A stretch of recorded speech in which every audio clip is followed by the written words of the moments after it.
Let's go with Stan and Neil Show. Hey, what's up? It is the Stan and Neil Show. Special time this week, special day this week. This is episode number 21. We appreciate all of you joining us live here on Twitch. We'll be up on YouTube as well later, as well as all of our social media channels. So check us out there. Also on Apple Podcasts, Spotify, wherever you listen or watch. We are there, and we're glad to have you with us. Neil, more Twitch subscriber details, please, por favor. Well, first, let me just let everybody know that I'm the new starting quarterback for the Cleveland Browns, and I appreciate all the support. I'll be their 942nd starting quarterback over the last 3 years. Hey, listen, if you're on Twitch, become a subscriber. We got 3 levels: Rookie, All-Pro, Hall of Fame. We're trying to hit 1,000 subscribers. We're at 900 and something subscribers. If we get 1,000, right. Stan and I will give you a tour of the ESPN studio in Los Angeles. No, we won't. No, we won't. Oh, Stop wait. it. Oh wait, that's shut down. Never mind. We're gonna be like that guy, that Jets guy in that meme where he goes there and he tries to swipe his card and he can't get in the building. That's what it would be like if we showed up. It could be a police incident, so let's not promise that. Well, okay, you know what we can do, because I think they're still doing NBA Countdown there. We can promise them we'll take them to an NBA Countdown show and they can meet Stephen A. Smith. No, he's not on NBA Countdown anymore, and we he's can't off? go. Stop it. Quit making promises we can't keep. All right, what do we got? This is our last show until over the Thanksgiving holiday. We're going to take next week off, so have a great holiday wherever you are. Make sure you load up on turkey and get that tryptophan or whatever they call it. Tryptophan. Yeah, I believe that's what I said. So are you a big Thanksgiving guy? Is that like something you look forward to, eating a lot on Thanksgiving?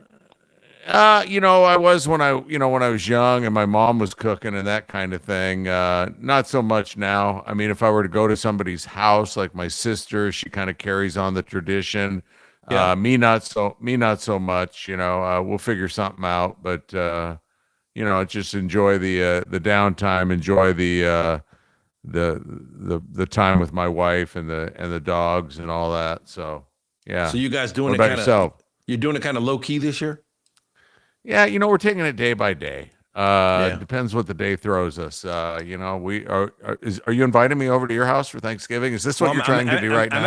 I'm gonna be in Chicago with my sister-in-law. She does a big deal. Okay, well, listen, if I can get to Chicago. Okay, I'll see if there's an extra chair or 2. You know what I mean? I'm gonna need 2. It's funny you bring up Thanksgiving. Let's go into story time here. I've had some really sad Thanksgivings, man. Like if I had the choice, you know how it is when you're coming up in our business. You almost always have to work on holidays, and I would always prefer doing Christmas over Thanksgiving. Oh, and I just got a text message from my wife. She says you are invited. If you can get to Chicago, we have chairs and food. Okay. I knew I could count on her. I knew you'd be a little iffy on it. Hey, I don't make promises that I can't keep. I needed to check first, and it's not my gig, Yeah. So anyway, I remember one year, I'm trying to remember, was it Charleston or was it Virginia? Had to have been Charleston, because I had a social network when I was in Virginia, much more established than I did when I was in Charleston. But I wanted like turkey and stuffing and everything, but I had to work. And so I went to the supermarket and I got a turkey Thanksgiving TV dinner. and that was Thanksgiving for me. I ate a turkey TV dinner with stuffing, and they didn't have any cranberry sauce with it, so I had to go without the cranberry sauce. But it's kind of one of those things where, like, you got to do what you got to do, coming up in the biz. That's a depressing story, dude. No, I mean, I got a lot of them. You do too. If you think about it, you probably have some depressing nights and weekend holiday stories where you had to work and your whole family's somewhere else, but you got to be at work. Well, you know what? I remember one Thanksgiving in Bristol where I invited dudes like yourself, and maybe I invited you too. I don't remember who it was, but anybody that I could see who was was by themselves. Yep. I remember Steve Bunin came over, and he's always mentioned that whenever I see him, how he was a new guy at Bristol, and I invited him to come over for Thanksgiving. And Van Pelt came over, and he doesn't go out in public at all like that. I remember he came over, and that was kind of cool. I think when you either have the fixins or you got somebody who wants to make the fixins, I think that's kind of the tipping point for what kind of Thanksgiving you're going to have. Are you going to have a real Thanksgiving, or are you just going to have a Thursday that's a holiday? Okay. There's two different things that play right there. Mean. I'm probably just having You had Friendsgiving. I had Friendsgiving, and I got invited to a Friendsgiving this week, or next week. Right. I don't know if I'll go because I'm not that big of friends, but So, one more Thanksgiving question. If you're invited to a Friendsgiving potluck, what are you bringing? Probably either a bottle of booze or a pie. Now, are you making the pie? Are you making the pie? Oh God, no chance. I got a Marie Callender's right down the block, man. They're in business to make pies. You're gonna leave it. They might even have a buy one get one free pie deal. So I'm definitely going there. Now I'm coming with the jambalaya. You had my jambalaya before. Oh, so good.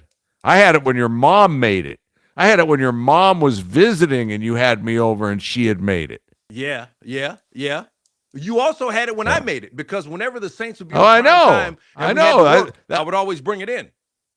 That was my way of saying your jambalaya was good, but not as good as your mom's. Okay, well, look, hey, no shame in that. Nobody's jambalaya or gumbo is as good as my mom. My mom's gumbo is the best in the world. I'll put that up against anybody. There you go. Yep. You got it. I guess we got to talk about sports in addition to Are we done? Thanksgiving. Are we talking for an hour yet? No, hey, let's get into these results from Separation Sunday. Trademark. Oh yeah, that was it. Yeah. That's what we called it. 8-2 Eagles beat the Lions at home. Let's delve into that one first. What'd you think about the Eagles against the Lions? Well, okay, so the Eagles had fewer head-scratching decisions than the Lions in that game. The Lions apparently can't punt. Apparently that's a rule. They can't punt. And in a one-score game, maybe they wish they had, and then there was it was still a one-score game, and then there was a questionable pass interference call with about 2 minutes left on a 3rd and 8. I mean, it didn't take me back to the 2019 NFC Championship game. All right, I'm leaving. Leaving. You're going to bring that up. I'm out of here. Which made me think, where were you when that happened and that denied the Saints probably a trip to the Super Bowl? I mean, they ended up losing in overtime, but they should have never been put in that position. They were just going to be able to run out the clock, kick a field goal, and go to the Super Bowl. So you're trying to fill up the whole hour here, because I got thoughts. Yeah, I know. I know you're a good storyteller. No, first of all, that was a terrible call. I mean, the social media reaction was fantastic, and it brought up a lot of questions about accountability for NFL officials. Like where is the accountability for them? Because if a coach makes a terrible decision, the coach hears about it. It affects potentially his livelihood. If a player makes a terrible decision or a terrible play, it could affect his or her livelihood. It could affect NFL specifically. It could affect his livelihood. But if an official makes a terrible call, where is the accountability for that person making that call? Because that call could have potentially affected the game, could have potentially affected who gets home field in the NFC, which could effectively determine who gets to a Super Bowl. Now, it's not quite as dramatic as that call in the Saints-Rams game. Now, if you go back to that game, it was the Saints and the Rams in New Orleans in the NFC Championship game, 2019, and Drew Brees throws a pass to Tommy Lee Lewis. Not only was that pass interference, That was unnecessary roughness. The defender launched himself into, and the official is right there. Okay. Now, I was at the game sitting in my usual seat, section 336, seats 9 and 10 with my wife. And so I'm looking and I'm like, okay, fine. Where's the flag? Where's the flag? Where's the flag? Where is the flag? And then there was no flag. And so I'm looking at Sean Payton running up and down, and I'm like, this is egregious. Somebody threw a flag somewhere. And then no, the next play went off, and I'm like, I cannot believe this. And so my first reaction was the old, can't blame the officials. You had plenty of chances to win the game. It wasn't just one play. And then the more I thought about it, I was like, no. It was one play. It was a play that decided that game effectively. And there's a Super Bowl on the line. Okay. And as far as I know, Bill Vinovich or anybody who was on his crew, I don't think anybody had any accountability for that. I mean, I still see that official working games. And so it's like, I don't know if there's like a grading system, a bonus system. I think if you're really, really good, you get to work playoff games and Super Bowls. And so that crew wasn't very good. And so I think the NFL, particularly in our current environment, where with wagering the way that it is, everybody's looking at everything. And if anything looks improper, there go the conspiracy theorists, right? So there has to be more accountability. Now, I believe it's still the case that NFL officials are not full-time employees, believe it or not. They all have other jobs.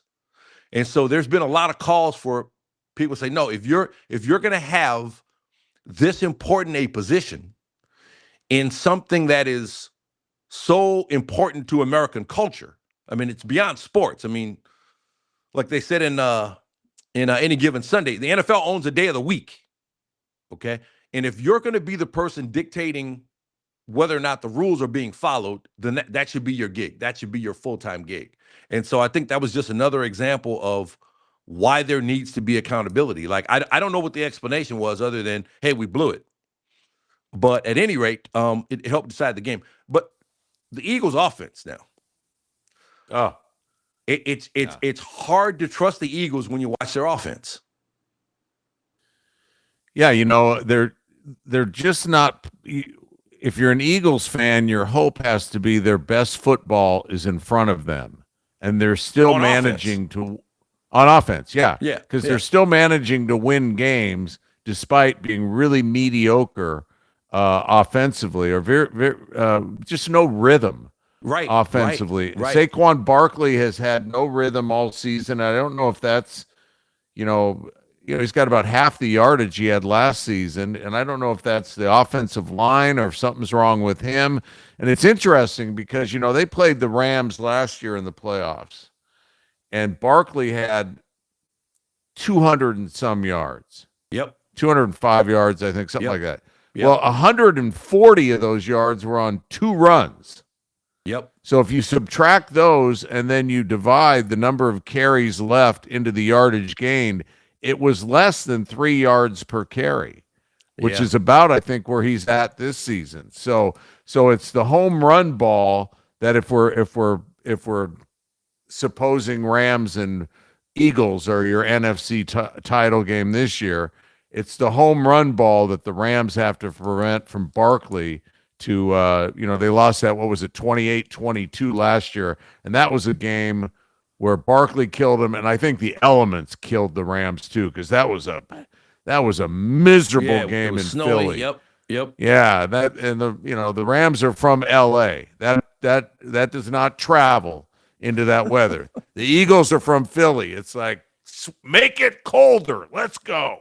Right. Yeah. Almost like Buffalo, but not quite. Yeah.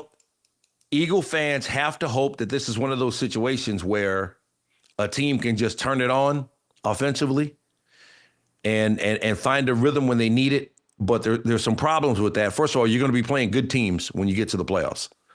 And I think those teams are going to say, we're not going to let Barkley beat us. We're going to take our chances with Jalen Hurts in that passing game. Can they turn it on? Now, we've seen them turn it on a few times this season and play really, really well.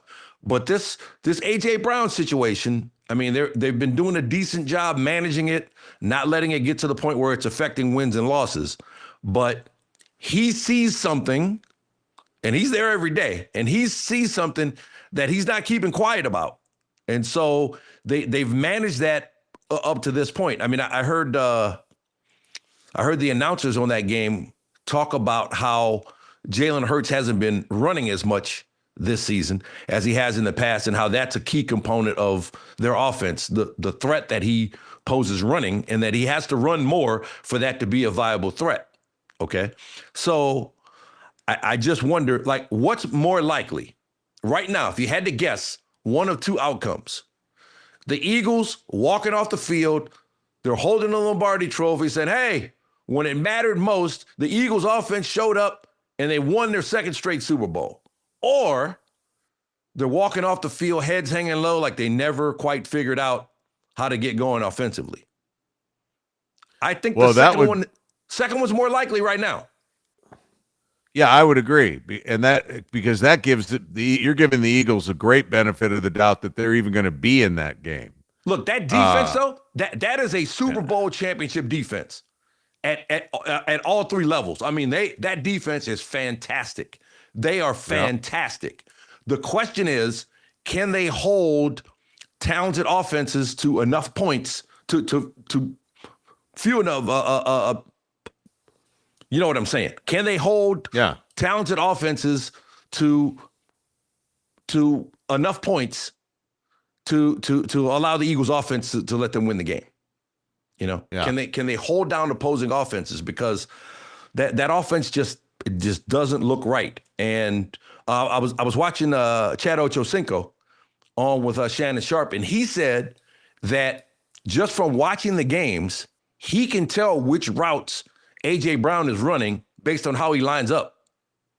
Now, obviously, he's a former NFL Pro Bowl receiver, so he understands this better than other people. But he says he can only imagine what other teams who are watching the tape for analysis on how to attack the Eagles, he can imagine how much they understand what the Eagles are doing offensively. I also saw another graphic that talked about the number of offensive coordinators that Jalen Hurts has had going back to his time Alabama, Oklahoma, and then Philly.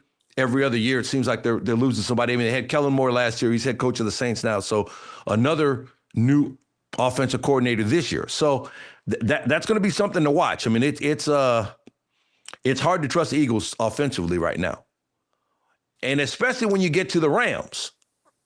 Right. Who, the Seattle game, and I've brought this movie up before. This movie, The Sixth Sense, where the little kid in the movie saw dead people, and it's not a plot twist giveaway right now, because the movie came out 25 years ago. So if I give away anything, that's on the listener, not on me.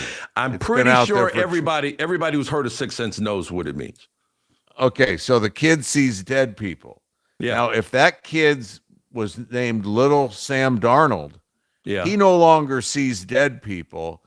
He's all grown up. When he closes his eyes, he sees Rams defenders. That's Jared what he Verse sees. Attacking him in the middle of the night. I mean, last year as a Viking, Sam I am not got sacked 9 times in the playoff game. I think that was a playoff game. This past week, he throws 4 interceptions against the Rams, and Seattle still had a chance to win the game with a 61-yard field goal, which back in the day, a 61-yarder, oh, that's a big, now it's like, hey, guy missed a 61-yarder, let's get a new kicker. So, I mean, those were 2 games, and, you said, the Eagles are going to be playing better competition in the playoffs. Well, they played the Lions. That's a playoff team. And the Rams played the Seahawks. That's a playoff team. Those are 4 playoff teams. There's only 3 more you're going to get from the NFC. But I think to your point, I think the Rams and Eagles have separated themselves. The Eagles have separated themselves in part because they're the reigning champions. So they've earned that respect. and that right to separate themselves. They're not defending the Lombardi, but they are the reigning champs, and they're Right. fairly intact from where they were a year ago. And the Rams appear to be playing the best football out there, offensively and defensively. Their defense is underrated, but Matthew Stafford is he's having a I mean, he's in the zone, flashback. man. I'm in his zone, man. Yeah. Yeah, So absolutely.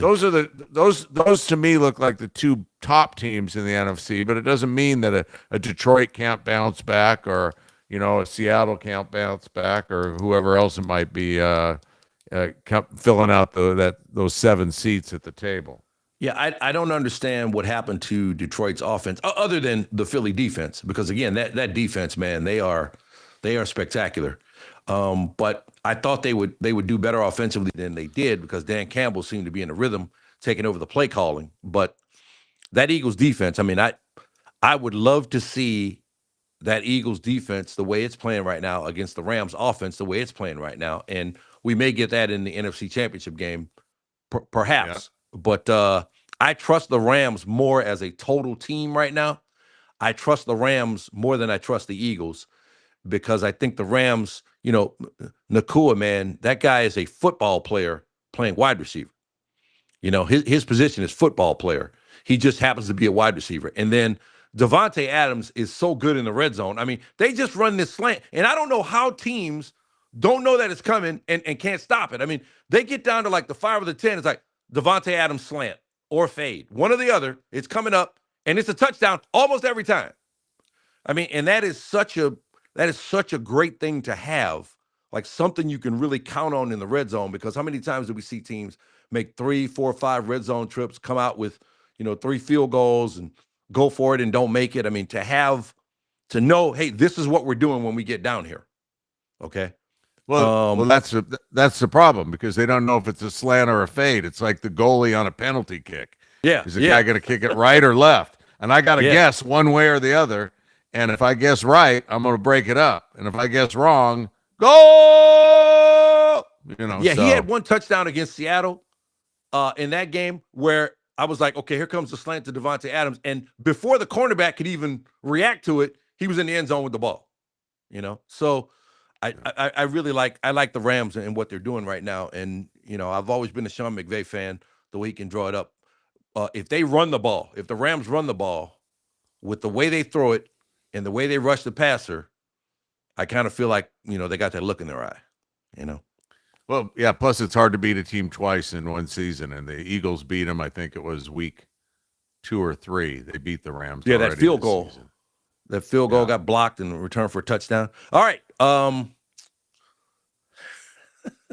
We got to talk about your team here, Neil. The Dallas Cowboys. The Dallas Cowboys back from the dead. No, they're not.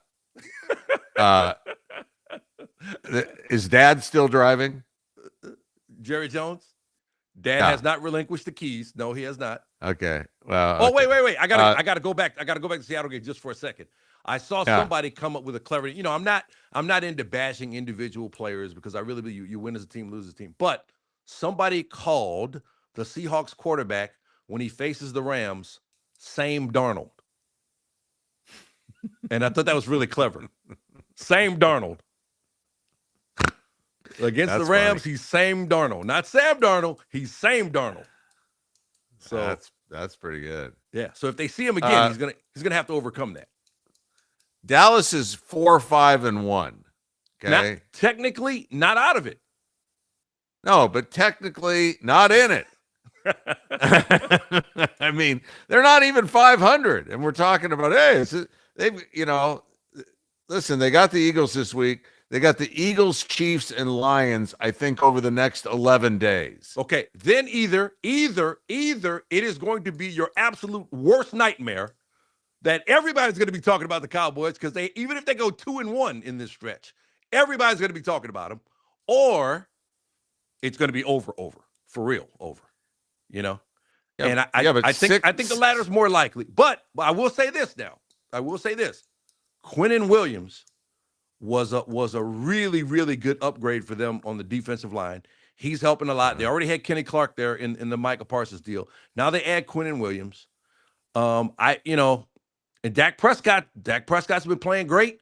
Pickens is really looking like a great second option to CeeDee Lamb. I mean, I'm not ready to. We're going to learn a lot about them in the next 3 weeks, but they're still alive, and I don't know, Neil.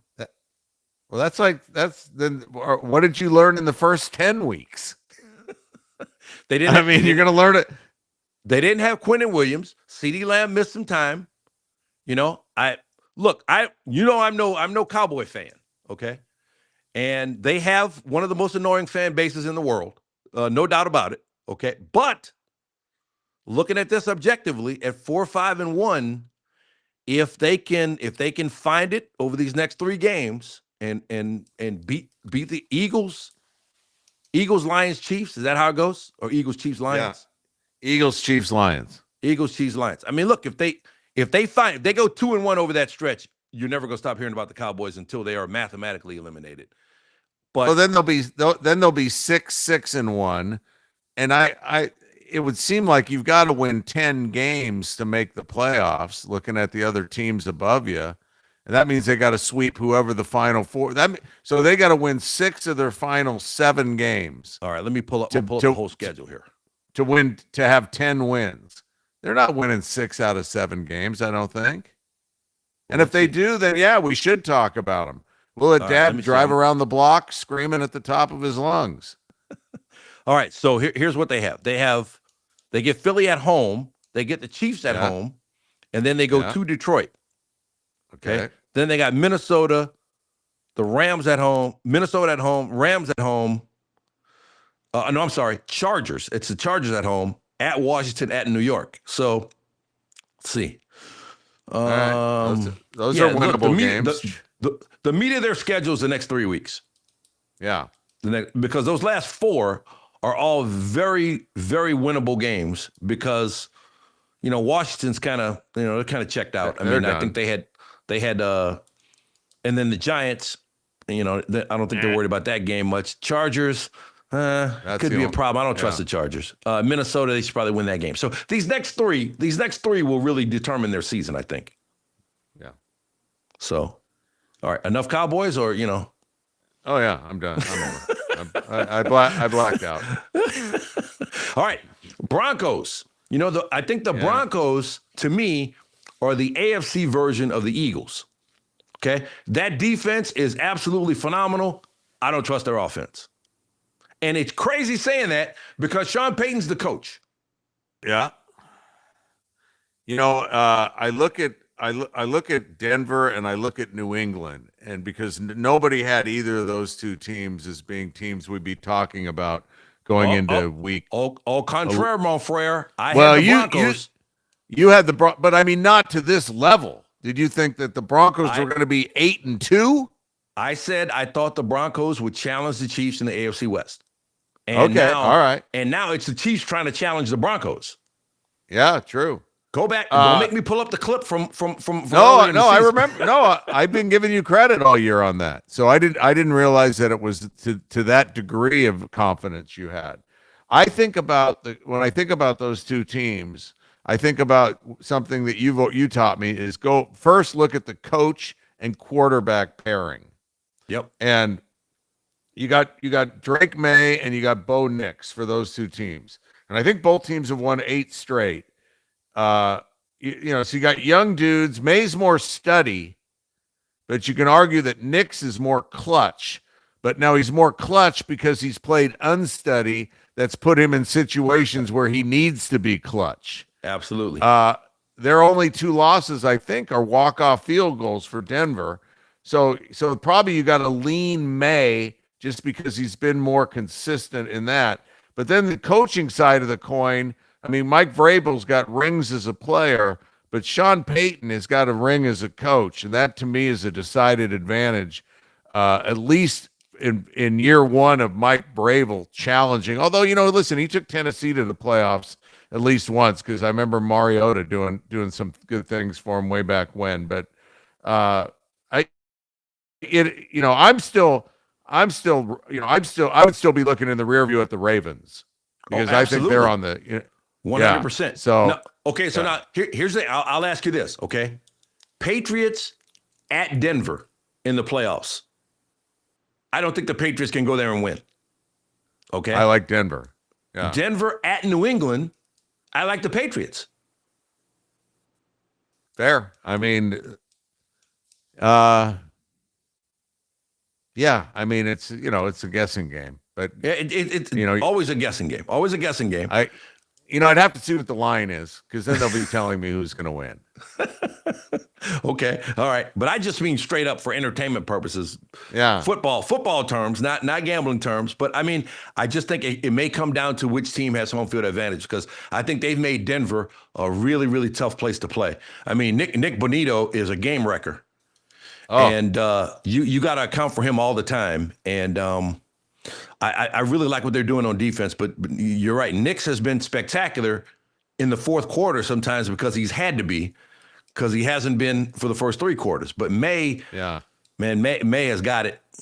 Drake May has got it. He's a real deal, man. They hit the lottery again at quarterback. Yeah. Can you imagine if Denver played Seattle? Sam Darnold would just call out sick.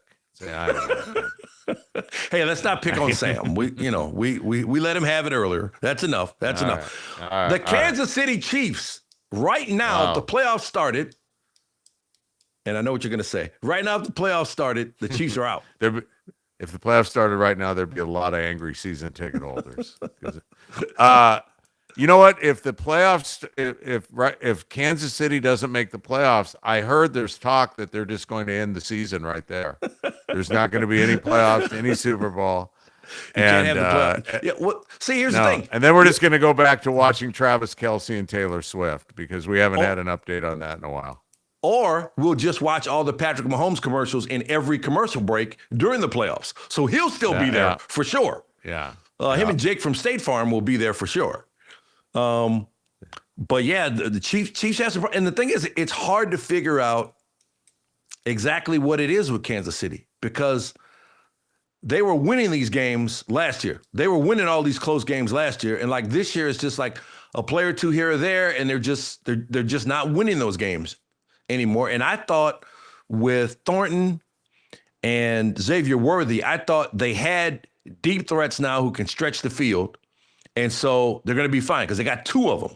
Whereas they just had Tyreek Hill before. And now they got two guys who can stretch the field. Rashee Rice came back and so I don't really know what it is, because again, going back to my coach quarterback situation, Andy Reid and Patrick Mahomes, that's about as good as it gets, So I wouldn't count them out either. I think they're like the mid-season Ravens. The Ravens were early season, and now the Chiefs are having their low point mid-season.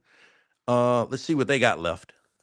I mean, do you think it's a case, Stan, of a little bit like when a batter sees a pitcher for the third time in a game, and he's kind of got a feel for him that that it's taken some painful lessons for the opposition, but that it's like, okay, Andy Reid and Pat Mahomes, this is what they do, and now we're ready for it. Or Steve Spagnuolo, this is what he's going to draw up, and now we're ready for it because we've seen it this many times. I mean, it could be. I'm looking at their losses. Okay, they lost to the Chargers by 6, lost to the Eagles by 3, they lost to Jacksonville by 3. They lost to Buffalo by a touchdown, lost to Denver by 3. So of the teams that they've lost to, Chargers, Eagles, the Jacksonville one, that's kind of weird because Mahomes threw for 318 yards in that game. But they lost at Jacksonville, at Buffalo, and at Denver. Okay, so 3 of those losses, the Eagles coming in there early in the season, you can almost kind of forgive that one. The Jacksonville loss is the only one where you say, hey, you got to win that game. You have to win that game. But at Buffalo, at Denver, that's about as challenging a 2-game stretch as anybody in the NFL has faced all season long. So we have to keep that in mind. They went the last 2 weeks at Buffalo, at Denver. And again, both 1-score games they lost. So now they got the Colts coming up too. So it could get worse. Okay. But then after that, they go at Dallas, home with the Texans, home for the Chargers, at Tennessee, home for Denver, at the Raiders. So, you still got that home game against the Colts and a home game against Denver. So they could realistically have 7 losses. Will 10 and 7 get you in the AFC? Well, and watch out for Dallas because they're on the come, okay? Hey, look, that's going to be, regardless of what the Chiefs do next week against the Colts, that's almost an elimination game. Week 13, Dallas needs wins. Kansas City needs wins. I mean, that game is going to have incredible hype. They got it in the late window on CBS. That game's going to have incredible hype just because it's the Cowboys, especially if the Cowboys win next week. If the Cowboys beat the Eagles and then they set up for the Chiefs beat the Colts. Well, no matter what the Chiefs do, that's still going to be. Chiefs are on TV every day. So, yeah, absolutely. And the Ravens, I mean, look, the Ravens, see what they got left. I never trusted Ravens are out of it. Ravens are out of it. No, they're not out of it as long as they have the guys that they have, because I think they're talent-wise, they may be the most complete team in the NFL when they're fully healthy. Okay, so they got the Jets at home, Bengals at home, Pittsburgh at home. So they got 3 straight home games coming up. Then they go to Cincinnati, home against the Patriots, then at Green Bay, at Pittsburgh to close out the season. So I think that Patriots game, December 21st, that could be very important, but they get that one at home. All the rest of them at Green Bay, could be an issue. I don't know. I don't think we've seen the last of the Baltimore Ravens. And let me look at that. Look at the standings there, because I believe, they're one game behind the Steelers. They're 5-5. Pittsburgh 6-4, and Pittsburgh's got Aaron Rodgers issues. They don't know what his situation is with that non-throwing hand or non-throwing arm. 4 in a row for Baltimore. Do you think they make the playoffs? Baltimore? Yeah. Oh, absolutely. 100%. They're going to win the division? I don't know. Dr. Rogers has got a busted, a bad wrist on his non-throwing arm. Yeah. I don't know if they're going to win the division, but I mean, maybe they have to win the division without having everybody's record in front of me. Yeah. Is Buffalo going to make the playoffs? Jeez, is Baltimore going to make the playoffs? That would be amazing if both or one of those don't make the playoffs. What if we get no Buffalo, no Baltimore, no Kansas City? Wow. They might actually cancel the playoffs then. Who had that trifecta? Huh? That's nobody. That's a huge payout right there. All 3 of them scratching and clawing to get there. We got Amio Cutter. I'm not saying it right. I apologize. He says, I think Mason, that would be Mason Rudolph, gives Pittsburgh the same chance as with Rodgers. Wow, that's an indictment of Aaron Rodgers there. Yeah. I mean, look, Tomlin's going to find a way to get you to 10 wins. He just finds a way every year to get you to 10 wins, but it's getting beyond that has been the problem recently. You know what he said about Rodgers playing this week? Clarity will be forthcoming. And ultimately, these men will be judged on how they perform inside stadiums. Did you see what he said about Jalen Ramsey punching Jamar Chase? Yeah, after Jamar Chase spit on him, what'd he say? He said, and I'm quoting here. Okay. I have no message if someone spits in your face. Do what comes natural. Which I think he's giving his guy a pass, which is understandable. Yeah, you can't spit on someone. I mean, come on, what are you doing? No. I mean, that was a tongue thruster, so a few people would get sprayed a little bit, but that was, it was a speech impediment. That wasn't, I wasn't trying to spit on you. Yeah, so he got a game. Jamar Chase got a game for that. He appealed it. The appeal was unsuccessful, so he will sit out a game for the Bengals, and I think that's appropriate. Yeah, I agree. All right, AFC North news. Shedeur Sanders, more AFC North news, I should say. Shedeur Sanders is going to start for the first time. Dylan Gabriel's in concussion protocol, so he's going to start Sunday at the Raiders. Your thoughts? That's a great landing spot for your first game because they're awful. Yeah. Cleveland's awful. Sanders' stats were awful. But you know what? He made a couple throws that were big time. He can throw the ball deep. Listen, Gabriel was not good. No. So, neither quarterback looked NFL certified, but that's become a Cleveland tradition. Well, that's what I was going to say. This is the Browns, so it's not like they got a bank that you can, they've had, I think, Ryan McGee, he would call this Raiders-Browns game a pillow fight. Yeah. One of those NFL pillow fights.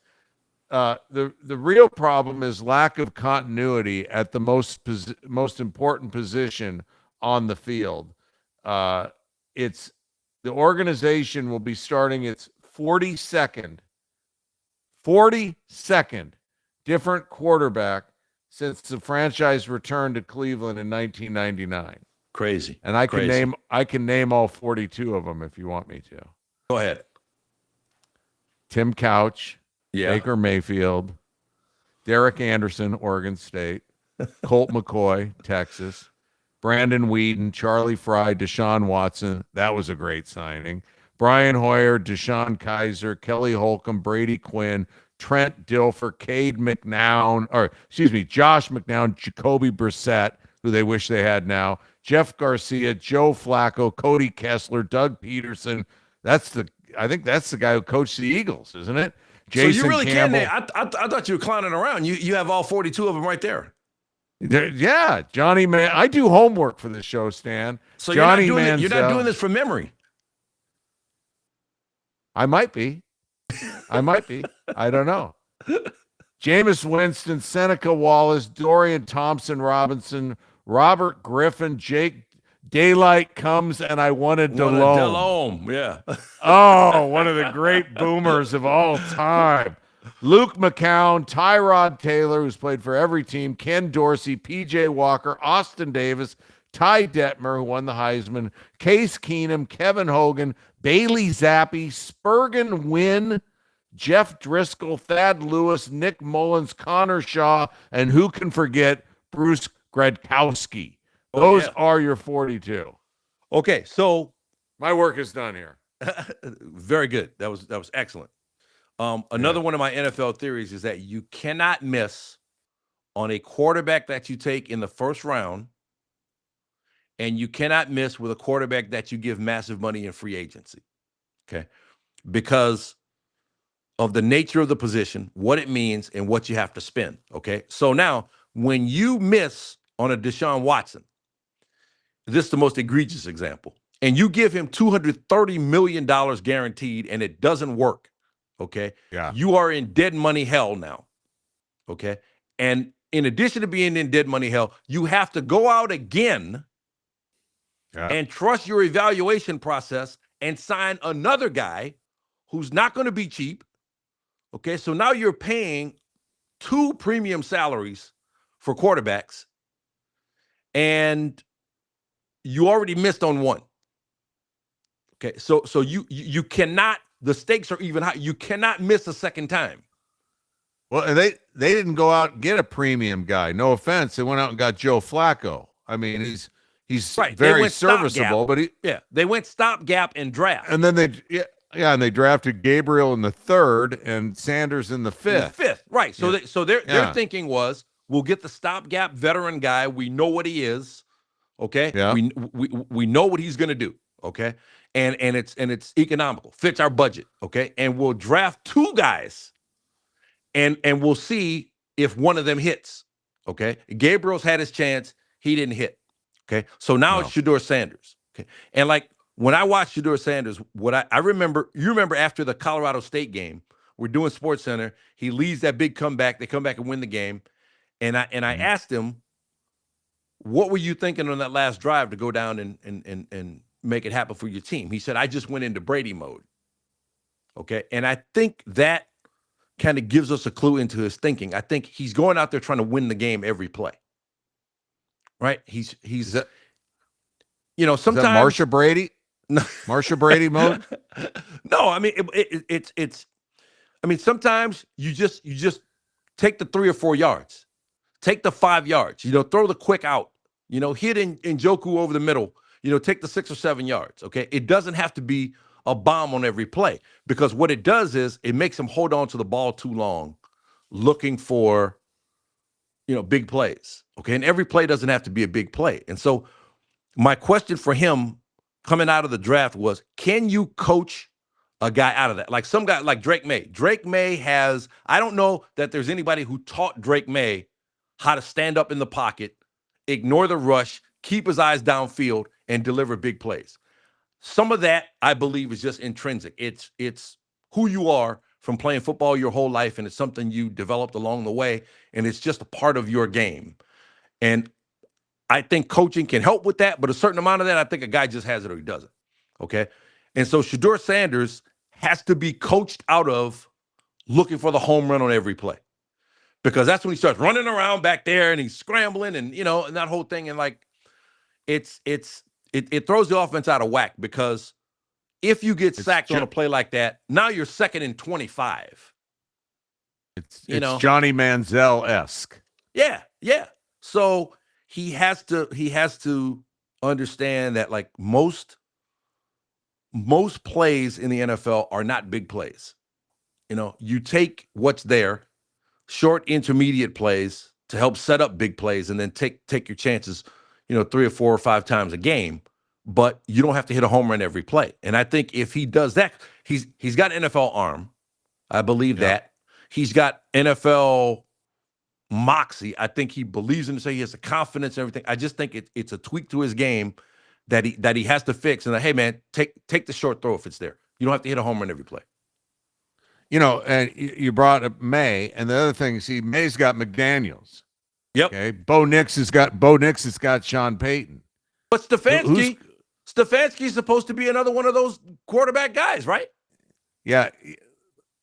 Listen. What's that? All hat, no saddle, or whatever. I mean, how he's not.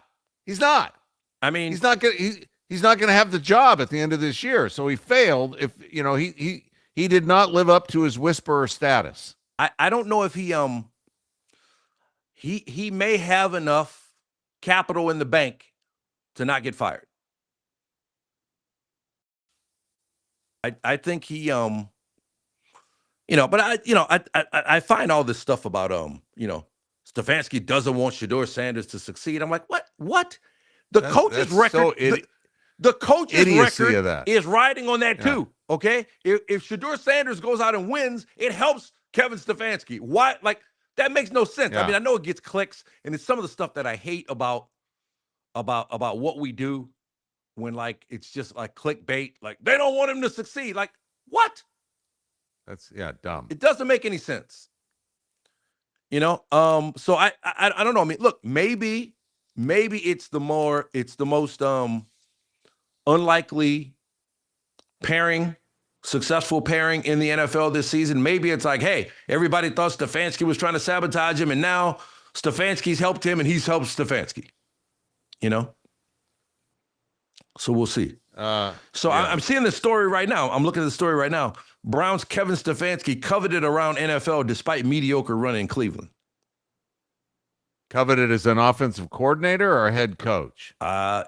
It's from Sportsnot, whatever that is. So I don't know. It's on the internet, though. Must be true, like you always say. Exactly. No, it says he has a good chance of being a head coach again quickly if fired by the Browns. So we'll see. Yeah. Who I feel sorry for in Cleveland is Myles Garrett, because he's playing that whole defense. Yeah. I mean, Myles Garrett is playing at defensive player of the year levels right now. And, it's not showing up in the win column. That Cleveland defense has kept them in a lot of games they shouldn't have been in. And he's the leader of that defense. And he decided to stay when he could have left, but he decided to stay and commit to the franchise. And he's not getting a good situation on the other side of the ball. Well, didn't he decide to stay because the franchise committed the most money to him? Well, yeah. I mean, yeah, but I mean, he somebody else would have committed that money to him too. Somebody else would have committed that. I mean, if you can get Myles Garrett, you're gonna pay the money. Right, but I think I always respect guys who stay with it. I don't know. There's something, the old school in me. Yeah, that's but like what makes anybody think, Myles Garrett or anybody think that Cleveland was going to be any good?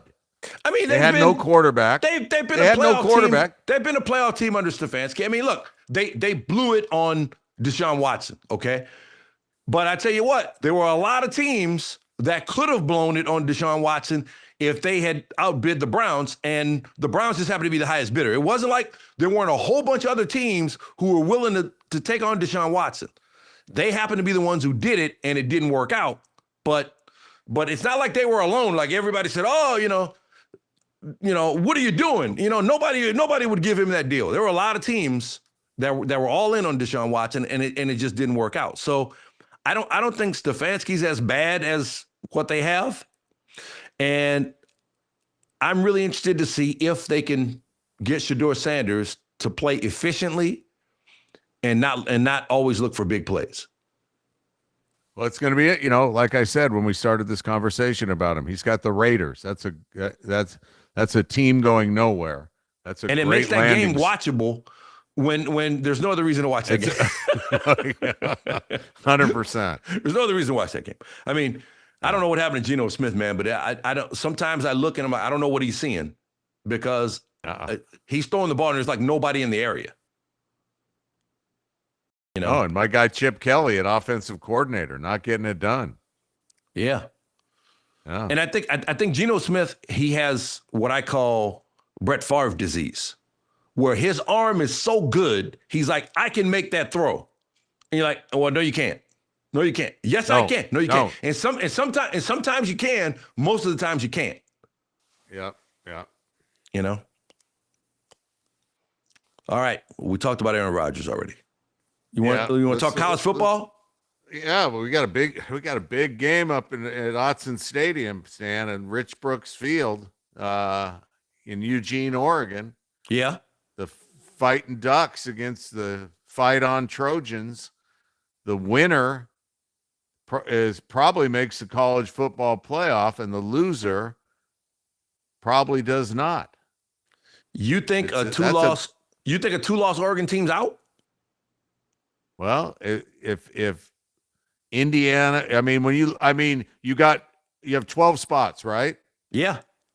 And you have 9 SEC teams that are in. Well, you got 11. You got 11. Notre Dame's in. you got 11. They're getting Notre Dame in, no matter what. Yeah. Okay. Notre Dame's in. You got 5. If they take 6 from the SEC, then they're probably only taking 3 from the Big 18. And the Big 18 is Neil's accurate. It's his numerically accurate name for the Big 10. Is that what everybody calls them? They're the Big 18. You're numerically correct. But I just wanted, for people who didn't catch our last show, Neil has decided to go numerically accurate on what has previously been known as the Big 10. They're the Big 18. But go ahead. Yeah, so, Oregon would have 2 losses. USC would have 2 losses, and USC will have beaten Oregon. You look at Ohio State, Indiana, and then, Oregon, in my world, will have 1 loss and be that other team. But I don't know that they're going to take USC and Oregon both with 2 losses when this thing is so SEC weighted down anyway. Will they take, you got Oklahoma, you got Georgia, you got Alabama, you got Mississippi, you've got, I don't have it in front of me. Oh, I'm looking at it's right in front of me. Texas A. How about that Texas A&M came back? Oh my God. Yeah, that was, Shane Beamer was going off at halftime like, yeah, we got him. Yeah, look good, And it's like, whoa, man. I would wait until at least midway third quarter before I start going off like that. And I don't know if you watch that. I don't know if you watch that game, but first possession of the second half, Texas A&M had a 4th and 12, and the quarterback scrambled for 16. And if he doesn't get that first down, that game never goes the way it goes. Yeah, they were one it's amazing. Play away. One play. They were one play away a bunch of times in that game. If they just get off the field, but gave up 28 unanswered, and lost the game. Hey Jeff, put those rankings back up there. Oh yeah. Yeah, they sent that state trooper home after he decided to go all Buford Pusser on a couple of the A&M guys as they were celebrating coming out of the tunnel, just completely uncalled for. Yeah, guys totally carrying unnecessary. a gun. The guy's carrying a gun. That scares me. Yeah. Hothead. And in that kind of a situation, it seems like he's with the team all the time, so I'm sure he's emotionally invested in the team, and he let his emotions get the best of him. But he's got to remember who he is and what his role is, and that absolutely cannot happen. A part of your job is not to let your emotions get the best of you in any kind of a situation, much less a football game. And that guy faces, I'm sure, way more stressful situations than football games. So if he loses his cool at a football game, I don't want to be around him when there's real things happening. You know what I mean? Right. Yeah. So they may need to put some discipline on my man that goes beyond just that one game. But look, I look at Ohio State and Indiana. Yeah. And they're on a collision course for the Big Ten championship game, and I think that that could be the national championship game. Yeah. That's the conference championship games are, listen, they're antiquated, but they're money makers. In this new college football playoff world that we live in, there's really no need for them, except they fill the coffers of somebody. Another one of Stan's rules is follow the money. Yeah. And it's especially hard to make people give money back when they're used to making it. Okay. Yeah. So they have built these conference championship games into the budgets for these conferences and TV networks and everybody. So nobody's giving that money back. So it's gonna be very difficult to get rid of those games. And I don't know if they make that a part of the playoff eventually, where it's kind of like it's like a division championship before you get to the playoff. You know what I mean? I don't know if that's a way to do it where you're out if you lose in your conference championship game, and so it essentially becomes a part of the playoff, and that way it makes more sense. But who knows? Becomes like game 64 through 68 in the NCAA tournament almost. Right. Yeah. So like almost like a play-in type situation. Yeah. It almost amounts to that sometimes, but you're going to get a situation where if Ohio State and Indiana both undefeated, they meet in the Big Ten championship game, they're both in anyway. Yeah. So then it becomes, a seeding thing, and then you got to decide how important is seeding to me, whatever. You hope it remains a competitive game where both teams feel like, hey, there's everything to play for here, so that you get the full value of that kind of matchup. But if they both know they're in, does that affect how you coach the game with the bigger prize on the line later? And then, Ohio State, they still got that Michigan game too, and anything can happen in that game. Yeah. Yeah. So then, okay, let's just play forecaster here. Let's say somehow Ohio State slips up, they lose to Michigan, get to the Big Ten championship game, play Indiana, lose to Indiana. You're knocking a 2-loss Ohio State team out on recency bias? No. So they're still in. No, they've been one all year. What that would do was that would put Michigan in the conversation, and then for sure whoever lost that Oregon USC game is going to be out, because they're not taking both of them if Michigan all of a sudden has worked its way in. And then the good thing about getting an extra Big 18 team in, we don't have to listen to Billy Bob tell us why a 3-loss Texas team should be in. Like Yeah, they've got Texas at 17 right now. They still got Texas A&M. I'm saying if they beat Texas A&M, they're going to argue that Texas should be in. They're going to argue Texas should be if they beat Texas A&M.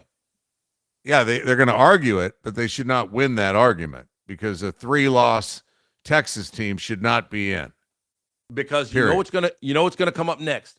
Look at our strength of schedule. We're in the SEC. It's not fair. We play all these other teams. These other guys shouldn't be in. I mean, I'm just saying that's going to be the conversation. Yeah, you left the Big 12, which you could be like, boom, we're winning the Big 12 to go in the SEC. Right. So be careful what you ask for. Now, you're the 6th best team in the SEC, and you're not getting in. Some of these rivalry games are going to be really, really important here when they come up. Texas A&M, Georgia Tech, really important Oregon, for the playoff race. Oregon's got Washington after USC, and that's a huge rivalry game, and that's always a tough one. So Oregon's got 2 really tough games left. This Maeva kid for USC he's a linebacker playing quarterback. He's like he's 240. He's a brute, and he's a good player. I think he's going to be a good professional. So, and I got a shout out to Tulane Green Wave, number 24. Yeah, cracked the top 25 for the first time. They've been having a really good season. Their coach John Summerall getting a lot of attention for some of these open jobs. But he kind of downplayed Tulane. And, hey, if we're number 24, there's a lot of bad football teams out there. Kind of downplay. But he also said we're going to the college football playoff and we're going to win it. So the Green Wave, look, they. I don't know if this is one of your pet peeves in terms of phrases, but they control their own destiny. Right. Is the sports phrase on the gridiron? On the gridiron? You're not a fan of control your own destiny? On the gridiron, especially, or on the hardwood. On the hardwood, yeah. So I'll tell the story about that. So those were 2 of the things where, like, both of us, Neil and myself, we both hate cliches, like sports cliches. And so whenever we would get things like, say like somebody wrote something up for us and they handed us something and it said hardwood or gridiron.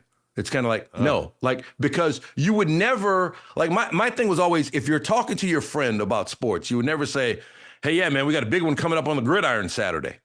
Like, no, we got a big game coming up Saturday. Nobody says on the gridiron or on the hardwood. Yeah. Hey, man, I can't wait to get to the hardwood to go see the Mavericks tonight. Like, no. So anyway, just we were simpatico on the pet peeves with hardwood and gridiron. Also, when NCAA tournament time came around, there was no on the bubble, there's no big dance, and what was the other dance? One? That's big dance is the worst. Big dance is terrible. On the bubble is terrible. And then what was the other one? On the bubble, big dance. There was a third one. Yeah. On the bubble, control your big dance. I'll think of it.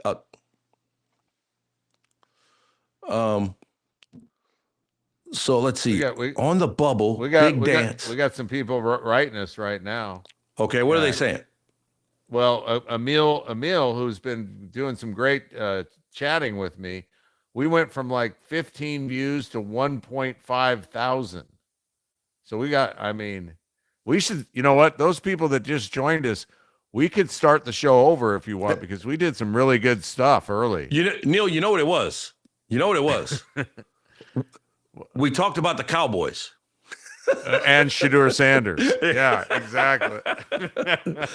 So just so you know, we crafted this show as an anti-hot take show. If you want hot takes, if you want people saying outrageous things to get clicks, there are plenty of shows out there that do that. That's not what we do here. We appreciate you joining us. If you're not into that and you want something other than that, we appreciate you being here. Yeah, man, we were talking about Stan's mom makes the best gumbo and jambalaya anywhere, and you can take that to the bank. That's not you missed that earlier. Not a hot take at all. Well, it is if that stuff. I've tasted it. It's hot. That's a hot take. Yeah, it is hot. What else we got going on in the chat? Well, let's see here. We got 4K. Somebody just said, always enjoyed you guys on Sports Center. This is Good Vibes Gamer. Cool to see you doing this. Definitely over the shock value. Empty takes. That's not us. That's Good not Vibes us. Gamer. Yeah. I'm not smart enough to have a take. That's part of the problem. So, and the other part is I really don't care enough to have a take. USC Oregon. Who do you guys like? That's Emil, who's a USC fan, but we can still get along because they're on the chat with us. Neil's a duck. Yeah. How about game days going up to Autzen for the second time this season? Yeah. And they've got, they had Bo Nix, Justin Herbert, and Marcus Mariota, all three with a bye week. Wow. So one of those three's got to be the guest picker. And I would think it's got to be Mariota, but he's got to come the furthest coming from DC. Yeah. Herbert's a little banged up, and he's not as he's more introverted. Although Mariota's pretty introverted. Bo Nix, I don't know I don't know if they've announced it yet, but that's a strong three. How about if all three showed up? That would be game day. And Neil Everett. That ship has sailed, I'm afraid. But it's nice to be considered by the populace out there. Hey, maybe somebody maybe somebody will put up a sign. We love Neil. You know what I mean? Maybe one of those big heads. And that my head actually is that big. So that will be true to size right there. All right. Let's get an Oregon fan. Put up a Neil Everett big head on College Game Day. Come on now. What are you, 3,000, 4,000 people looking at? Are you talking about from 1999? Thought it was a joke. I'm a diehard Buffalo fan. That's from Dietrich. What were we talking about? Don't even. The thing is, the kids, they speak in code. And I have a hard time with it. The bats. Oh, wait, here comes. I like the book CD collection behind you guys. These, you know what? This is from Good Vibes Gamer. When the CD revolution happens, Neil's right ready. Here, bud. Neil's I'm ready. Okay, and they're come back. Yeah, and they're alphabetized too, and that's not because of any OCD thing. That's just so I can find them easier. So you still play your CDs? They're not just, hey, I'm nostalgic and I'm not going to throw them away. You still play them? I got the CD player right over there. Okay. Have you ever streamed any music? Have you ever downloaded any music? Never. I would have no idea how to do that. I mean, I know how to turn on Spotify on my phone. Okay, so you got Spotify. Pandora. Because I was going to ask you, are you still traveling with a Walkman? God, those were the days, weren't they? So when you travel, you're not taking a portable CD player with you when you travel. I'm not. But hey, all you 4,000 fans out there, especially you, KZ Lovett, you're a big Oregon fan. I'm feeling you, dog. That's lingo. Make sure you guys subscribe, okay? Because we need to get 1,000 subscribers. And spread the word. Subscribers. If we get 1,000 subscribers, Stan and I we're storming the Los Angeles ESPN office and demanding our microphones back. No, we're not. Stop it. Stop it. You've got too many jobs. You couldn't do it. You've already got too many jobs. This is all I've got. No, it's not. You got the Trailblazers too. Stop it. No, here's the other thing. Tell people hey, you remember Stan and Neil? They're on Sports Center together. Well, they're doing this podcast now. They're having a lot of fun. Help us spread the word. Because, I run into people all the time. They're like, hey, man, how's it going? Good to see you. Miss you guys on Sports Center. I'm like, hey, we got a podcast. Really? I didn't know you guys were doing that. So help us spread the word. I tell people everywhere, I'm going to get a shirt or something. We should get shirts. CP Jameson 97 subscribed. Bartender, give me a Jameson. Yeah. I love it. All right, hey, let's talk about LeBron James. We're in bonus time now. We're in bonus time. Yeah, we are. But let's talk about LeBron. He made his season debut last night. I watched that whole game because I don't know how many times we're going to get to see LeBron James play, and I want to see him play as many times as possible for the rest of his career. And I got to tell you what, man, his passing last night was just fantastic. He had 12 assists, and he was on a minutes restriction. He had double to 11 points, 12 assists, but his passing was just unbelievable. I mean, he has a gift in terms of basketball IQ and his ability to make the correct basketball play. And, that's been a thing for him his entire career. I remember when he first came on the scene in the league, everybody's like, why didn't he shoot more? He should shoot. In these clutch situations, he doesn't want to shoot. It's because I think he knows how good of a passer he is, and he's an unselfish player who has always elevated teammates. I mean, he dragged Cleveland to the NBA Finals as a young player, and so he's he's fantastic. And I was shocked by his physical conditioning. I mean, he is in really, really good shape for a guy who hadn't played. Hey, what do you got in the chat? Speaking of old guys, so Horns fan 01 just subscribed, but he said, shout out to the yay for old people. Yeah. That's us. And LeBron James. Yeah, absolutely. So, year 23. Yay to you. Hook 'em, Horns fan. Year 23. They keep saying Father Time is undefeated. LeBron James he's making a run at that. Absolutely. Because it's amazing what he's been doing. He said he got tested by the pace, said he felt winded, but he still played 30 minutes, 30 minutes. So, yeah, I mean, listen, he's amazing. He's an amazing physical specimen. He keeps himself in great shape, gets, fueled up by a little red wine, which, I always feel a little better about my game after I've had a red wine too. So yeah, it's funny you should bring that up. I was watching Gilbert Arenas and Kenyon Martin on their podcast. And everybody's talking about pace and players getting hurt and that whole thing.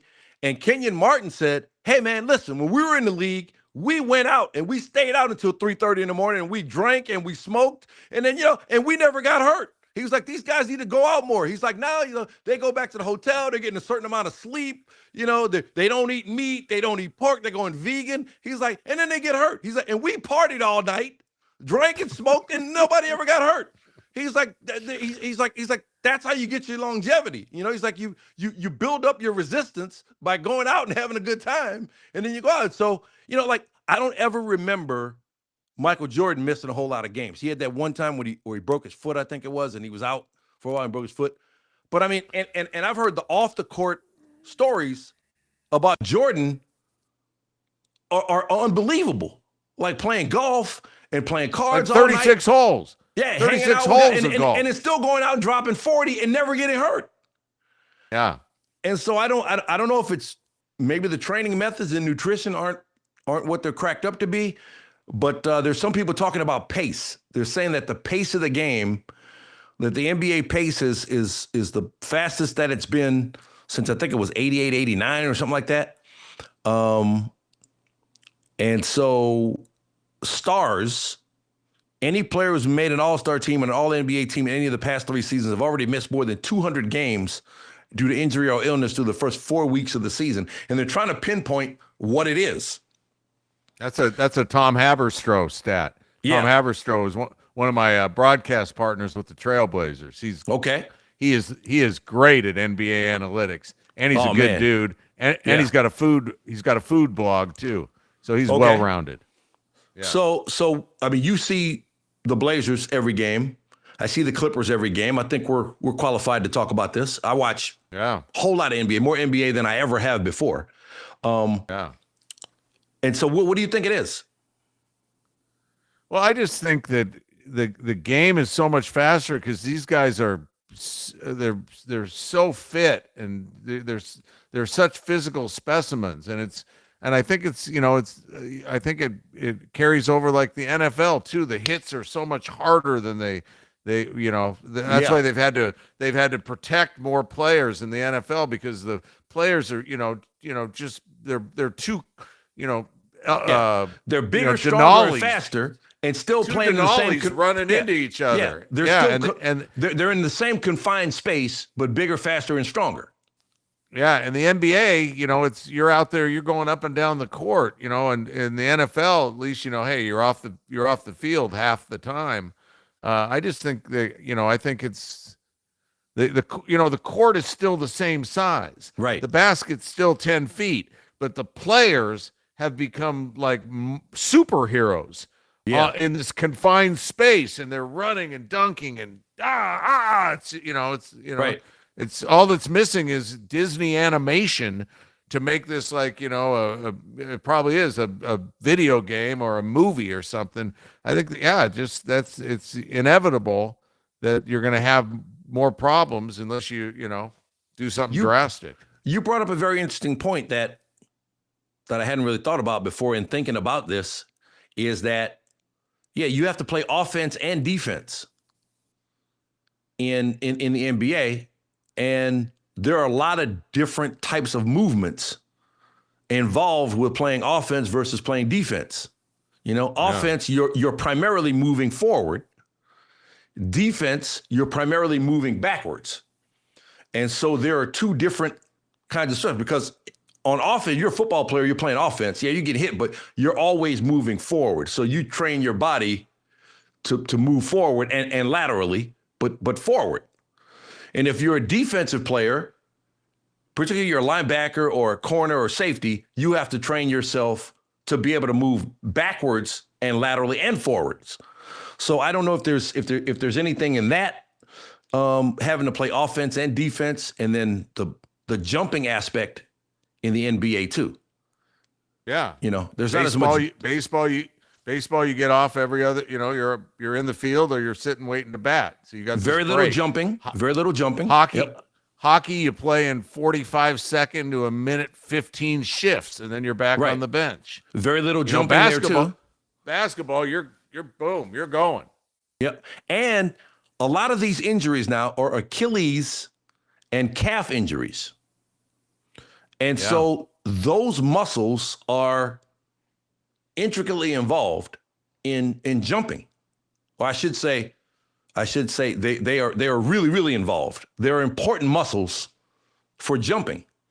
So maybe that's a part of it. The level, the amount of jumping that you have to do in the NBA, in addition to running. Maybe that's why we're seeing calves and Achilles, because those have been a bunch of the injury, including some hamstrings too. But it's something that the NBA is working on trying to find out, because I was on the FanDuel show Countdown Live earlier, and we were talking about the fact that the Warriors are playing the Magic tonight, and Steph Curry's not playing. They visit Orlando one time a year. And so if I'm an NBA fan or a Steph Curry fan and I just happen to live in Orlando and I want to go to the game, I'm not going to get to see Steph Curry. And so it's a marketing situation for the NBA, because in so many instances it's like that, particularly with East Coast teams, Eastern Conference teams playing Western Conference teams, Western Conference teams playing Eastern Conference teams. You only get one shot at home each year to see those guys, and people want to see them play. Yeah, and I think Steve Kerr and also Emil Cutter on our chat said, hey, man, they need to shorten it to 72 games, but over the same time period to give them a little rest and a little practice. Steve Kerr's like, hey, man, all we do is play. We never get a practice. Right. And we're either, playing or flying to play. But I think to your point about what we talked about with the conference championships, that it's the genie's out of the bottle there. And it's like, hey, we're not giving up 10 games. That's 10 games to revenue. Absolutely. Screw it. Absolutely. Hey, the players, they'll be okay. We'll put a guy on IR. We'll get another guy. Okay. Bring him in. Or we'll just hire Kenyon Martin as nightlife consultant to get these guys going out and having a good time. And maybe it helps their longevity. Yeah. Gilbert Arenas, he's something else. You got to pull that up though. It was really funny. Kenyon Martin was really good. He was really good talking about that. They're like, hey man, I'm 48 and I still look better than some of these guys out there playing. It was a fun chat. All right, yeah. I think our job is done here. I think we've provided sufficient information and entertainment for today. Yeah, and we want to thank. Oh, Thanksgiving. What we should say what we're thankful for. You go first. I'm going through it right now, Stan, and I hesitate to bring this up because I've been a blubbering idiot, but I'm thankful, for my family. And when I say my family, my wife, but then I got these 3 dogs and a cat, and one of my dogs is near the end, and she's laying right here next to me, and I've been bawling my eyes out for a week, just because her time's coming. So I'm thankful for the see, I'm getting choked up. I'm thankful for the 15, 16 years I've had this dog, Pickle. We put Pickle on Sports Center a number of times. So yeah. Pickle is probably maybe got a couple weeks left, and that's tough. It's tough. I looked at my wife last night and I said, I don't know, and we have 2 other dogs, but I said, I don't know if I can get another dog. This is just too heartbreaking, soul crushing, and I got waterworks behind my eyes, and that's a family trait, and it's just it's really puts an uncomfortable lump in my throat. Yeah.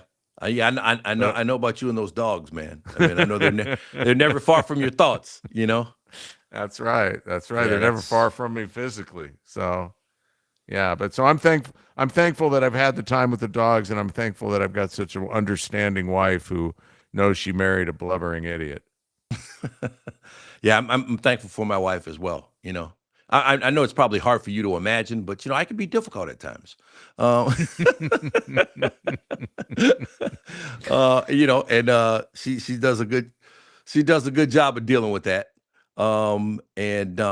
Lets me be who I am. And she's been really, really supportive of everything that I've had to do in a very demanding career. Because she gets it, because she was on TV too and did a morning show, and so she would go to bed at 6 p.m. when she was doing the morning show, which was 3 o'clock our time. She was on the East Coast, okay, Right. and she was a morning show host, and so if it was like 5:59 and we were on the phone, she's like, "Babe, I got to go to bed," and it was like, "That's it. I'm going to bed," because she was like, "I'm not going to be on TV with bags under my eyes, for all of the citizens in North Carolina to see. And so I'm going to bed." And so I got it instantly, because I'm like, "Hey, look, I know what you mean," and so she gets it, all the different things. Cause we both made a major career shift here, and that not only affects us, it affects our partners as well.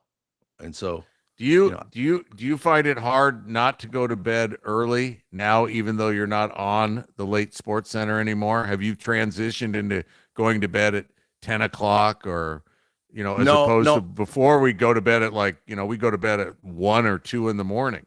Yeah. No, you know what? What I do is I will get in bed, but I don't go to sleep. I'll watch golf, or I'll watch something on YouTube, or I'll watch something. But I probably still go to sleep around midnight, 12:30. Right. But I may be in bed at 10 o'clock. Like I got League Pass, I got NBA League Pass.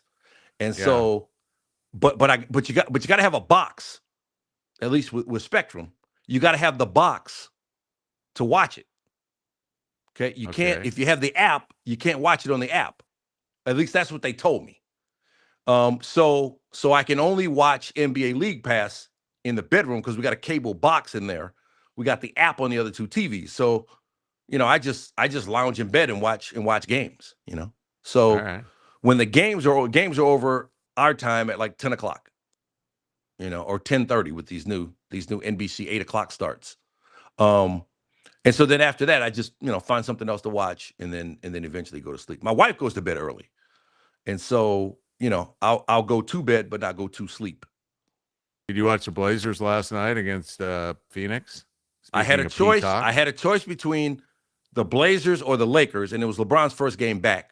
So I know how that went. I went to Peacock, and I said, "Wait a minute, I thought the Lakers were on Peacock."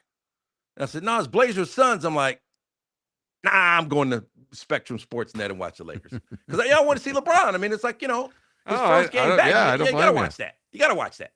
But I know you had to watch the Blazers. Well, the Blazers, and they don't have Drew Holiday, which goes back because he's got a calf injury, because he's running forward and backwards, and he's 35 years old, and that's the other thing I would like to see. I would like to see, because the league is really, really young but there's still some old stars who are hanging on. I should say older stars. And I'd love to see an age breakdown of these injuries. Because if you look around the league, man, there's a lot of first, second, and third year players. A lot of them everywhere. And I think if you're gonna run, you got to have those guys. You know, you got to have young guys who are gonna run like that. Because if you look at like the Clippers, the Lakers, who else is kind of a slow it down kind of team?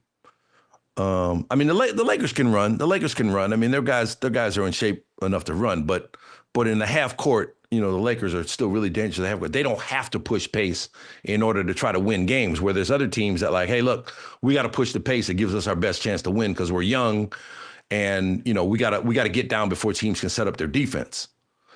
That's exactly what the Blazers are doing. Yeah. Oh yeah, the Heat. I mean, the Heat, man, they get the rebound and that shot's going up in 7 or 8 seconds. You know, and the Blazers too. Brent Barry told me. Brent Barry, you know, he does analysis for the Clippers, you know, on Clippers Live pregame and postgame with me sometimes. And so he's like, hey man, watch. He's like, you can put a stopwatch on it. Portland gets the rebound. They're shooting in less than 8 seconds. And every time that ball was going up less than 8 seconds. I mean, every time. So I'm sure that has something to do with it, but I'd love to see a breakdown by age on some of these injuries. Because, you know, young guys don't get injured as much and heal more quickly. You know, I'm going to get on that. What? Who? Gilbert Arenas. Hey, all right. They got it figured out, man. They said you need to go out more. Have a good time. There you go. Well, hell, I got to get out of here. I got to go out and see what kind of trouble I can raise. Let me go get my holster on. All right. Oh, and you know what? And I'm thankful for the rest of my family too, to take it back there for the rest of my family, because you know, they've always been understanding too, like, you know, how our schedules can be sometimes in what we do. My family back in the day when if I had to work on Christmas because it's such a big day for the NBA, and so, you know, people have to work, or, you know, New Year's Day because all the football games, or, you know, my family would be like, okay, when can everybody be together? And we'd figure it out with everybody's schedule. And if it was the 27th, okay, Christmas for us is on the 27th. It's for everybody else, it's the 25th. But it's whenever everybody's there, that's Christmas. Or that's Thanksgiving, whenever everybody's there. So we've had Thanksgiving on Friday. We've had Thanksgiving on Saturday. We've had Christmas anywhere from the 21st to the 30th. You know, it's whenever everybody's together. So I'm thankful for their flexibility, because I was usually the one messing up the program, not there on the 25th or on the Thursday of Thanksgiving. I'd give a shout out to the rest of my family, but I know they're not watching, so it's really not relevant for me right now. Hey, my mom learned how to get on YouTube, and it was too much to ask her to find it live on Twitch, but she watches on YouTube. So shout out to Mom. Shout out to Mom. You're the best, Doc. Best gumbo in the world. Thanks for sharing your son with us, me in particular. All right, man, we're going to see you after Thanksgiving. We'll be back the first week of December. Stan, final thoughts. Throw it to Coach D. I got to roll. Prayers up for Pickle. There you go. Let's go.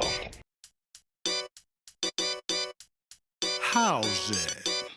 Do you know what time it is? Let's go. The Stan and Neil Show. The Stan and Neil Show. The Stan and Neil Show. The Stan and Neil Show. The Stan and Neil Show. The Stan and Neil Show. The Stan and Neil Show. The Stan and Neil Show. With Stan, oh Stan, he's the man. And who's Stan's biggest fan? Well, It's Neil. and Neil, oh Neil, he keeps it real. And that's why Neil's the deal.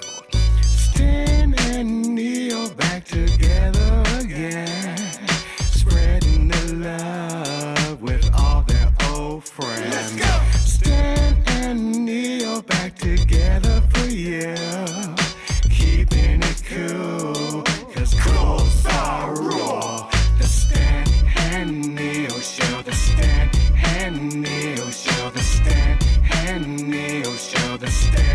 and Neil show. The Stan and Neil show. The Stan and Neil show. The Stan and Neil show. The Stan and Neil show. Yeah. All right, let me hear it all back. See what we got so far. So, shout out to Coach D for the jingle, the Stan and Neil jingle.